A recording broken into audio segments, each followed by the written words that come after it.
I've got a dose of wind and my stomach it is churning, a community dividing of an issue now that's burning. People are divided on different sides of the fence, emotions overloading, absence of common sense. We moved to this area for its country atmosphere, contemplating now whether to go or stay here. Hi, I'm Lynda Mccallum and this is my husband Jim.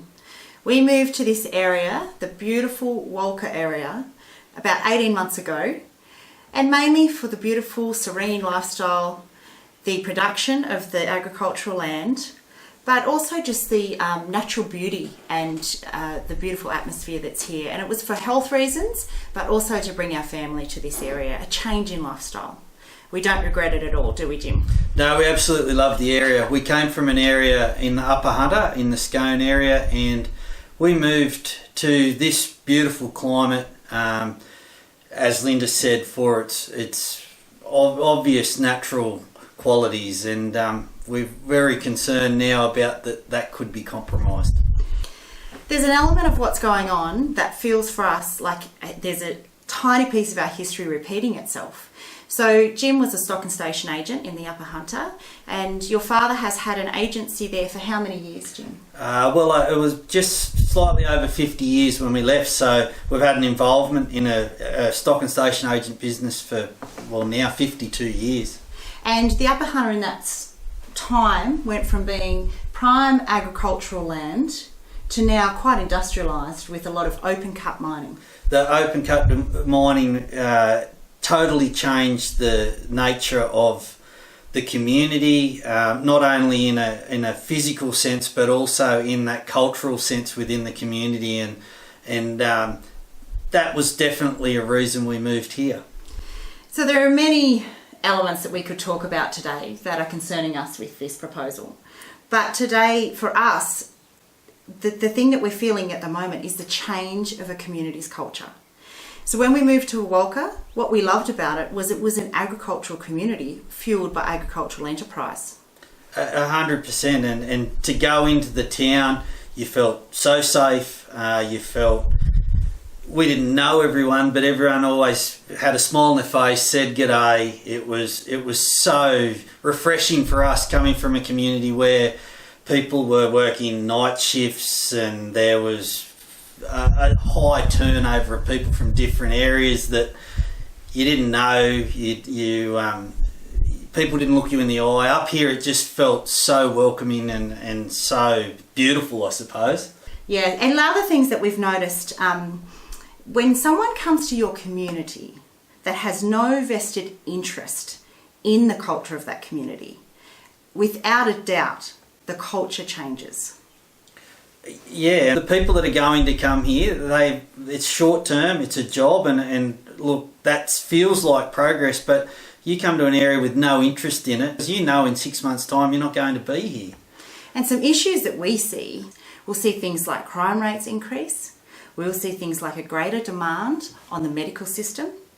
We'll see an impact on even land prices or going down that road. Well, the land values is something, Lynda, that really scares me, and I've spoken to my father a lot about this, because the effect on the land values from the perspective of if there's wind turbines right there, who is going to want to come and buy your place?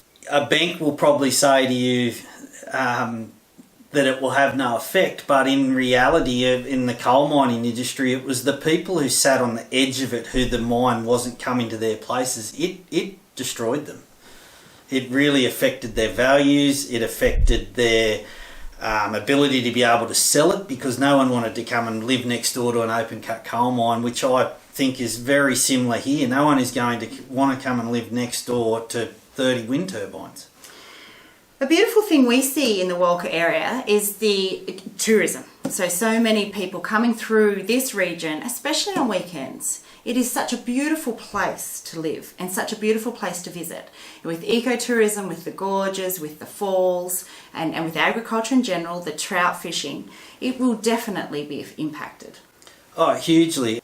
Are people from Sydney going to want to come and stay in a house that overlooks 30 wind turbines? I also think within the town, if the accommodation is taken up by itinerant workers for that period of time, it's going to affect the people's ability to come and enjoy what we enjoy now. It's really going to have an impact from an agritourism and an ecotourism perspective in this area, without a doubt, no matter what an environmental impact statement is telling us is going to happen. What about the reduction? Are you concerned about the reduction in production from our agricultural businesses' perspective?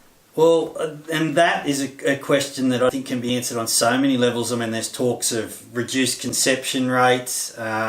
We've heard about people are going to have to change their management practices to fit in with the people that are building the turbines. You can't have heifers or use lambing or calving within trucks going in and out. Which was a conversation I heard on an aeroplane ride not long ago from Sydney to Armidale by two workers who are involved in the construction of turbine projects in this area, and it was scary. Yeah, I think there's so many parts to that. I mean, yes, people can plan around it to a certain extent, but you know, you've got people going backwards and forwards, gravel trucks going through your place. It's going to have an impact. So the Walker community, it's so precious. It's so untouched. It's so natural. It has so many health advantages to live in such an untouched community. And we would like to, I guess, encourage everybody to come forward, everybody to make a submission, and to be concerned about how your community is going to change as a result of this so-called progression in the development of wind turbines of the area.